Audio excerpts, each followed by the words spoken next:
qui sont nos héros? Les États-Unis d'Amérique ont conquis leur indépendance vis-à-vis de- du Royaume-Uni en 1776.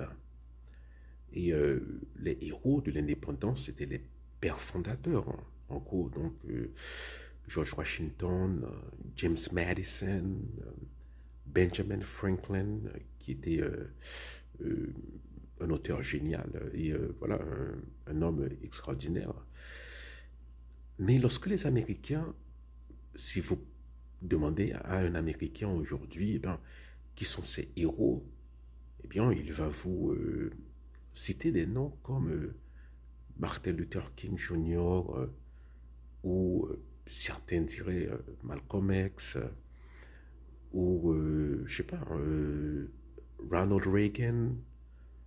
Certains vont dire JFK euh, en dépit de des voilà des problèmes. C'est quand même une personnalité problématique, mais il était très charismatique. Oui, JFK et Abraham Lincoln. Beaucoup diront Lincoln. Donc il y a des tas de gens, ou même Du Bois, qui était un auteur noir, mais qui était l'un des tout premiers auteurs noirs à vraiment attirer l'attention des intellectuels et du grand public aux États-Unis, l'un des premiers à forger une conscience noire. Et il y a là un contraste frappant avec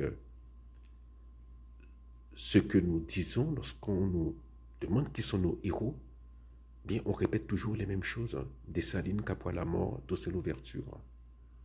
Mais il y en a d'autres.